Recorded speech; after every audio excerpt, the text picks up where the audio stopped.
We've been talking for decades now about our dependence on foreign oil, our dependence on fossil fuels, the lack of an energy policy, and we haven't done anything about it. And the consequences are dire. We know that global warming is real, that if we don't do anything about global climate change, that we could see catastrophic results. Everything from increased hurricanes to rising sea levels to famine, changing weather patterns, increased drought, wildfires. When I think about my two daughters, I want to make sure that they can enjoy beaches and mountains and landscapes that I enjoyed growing up. That means being a good steward for this environment.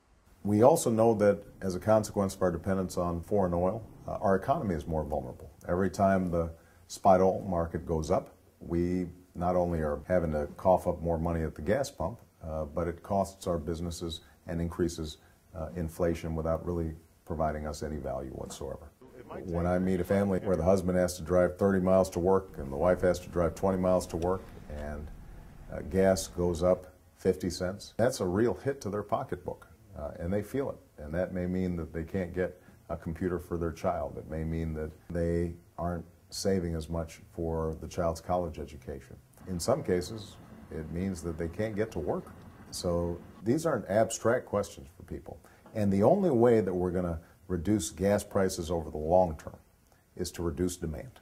You know, there are no quick fixes. What I have said is that we should impose a fee or a tax on the windfall profits of oil companies that can be put into new development. If we increased fuel efficiency standards to 45 miles per gallon, we could save the equivalent of all the oil that we import from the Persian Gulf.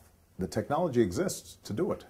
What's been lacking is the sense of political will and urgency. And oil and gas companies and the automakers have all too often blocked the kind of progress that needs to happen. And that's why when I unveiled my proposal to increase fuel efficiency standards, I didn't just go to an environmental group in California. I went to Detroit.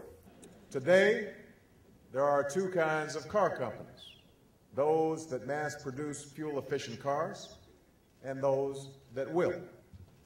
And I have to admit that the room was quiet when I made the speech. The automakers didn't embrace it, but it's the right thing to do. And I think we're at a stage now where it's important for us not just to tell people what they want to hear, we've got to tell people what they need to hear. Right now, our fuel efficiency standards are lower than China's, which is embarrassing. A second component is what fuels we're putting into those cars. We've got to embrace biofuels.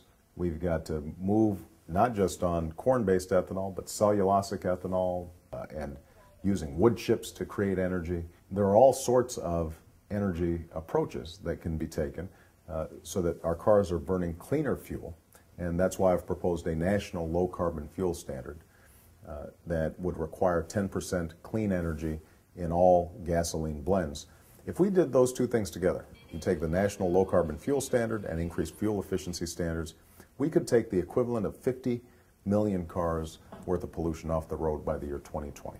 A third thing that we can do is to set up a renewable energy standard. Many states are already doing this. You say 20% of our energy will come from renewable sources, like wind, like solar, like biomass, like hydrothermal. But we've got to overcome a politics prevents these common sense solutions from being put into place. You know, when Dick Cheney put his energy bill together on behalf of George Bush, he met with the environmental groups once, the renewable energy folks once, and then he met with the oil and gas folks 40 times. And there's no wonder then that the system was skewed in the wrong direction. We've got to make sure that the oil companies, the gas companies, the automakers, that they aren't dominating the conversation. They should have a seat at the table, but they can't buy all the chairs. They can't write the legislation. And finally, we know that our dependence on foreign oil has perverse consequences to our foreign policy. We know that we're sending $800 million a day to hostile nations and helping to fuel both sides of the war on terrorism. And that is something that I think increasingly people recognize as a consequence of the war in Iraq. So we've got to take fundamental steps to make changes in all these fronts. We have to understand that we've got a moral obligation to the next generation to make sure that they've got a planet that is sustainable and viable, the same way that we inherited a sustainable, viable planet from our parents and our grandparents. I think young people in particular recognize the importance of this issue, and in their own day-to-day lives, they are trying to make sure that they are carbon neutral and not wasteful. And all those things add up. But we have to have leadership in Washington that is willing to rally around these issues. We can't have the kinds of policies that just through regulatory fiat, through a stroke of the pen, the president has decided we can lop off mountains in the Appalachians. That kind of disregard for the long-term energy future of America is something that is unacceptable. And the American people understand that, and they want a president who's going to help lead the way on this issue, and most importantly, make sure that we meet those moral obligations to future generations and preserve the beauty of this planet.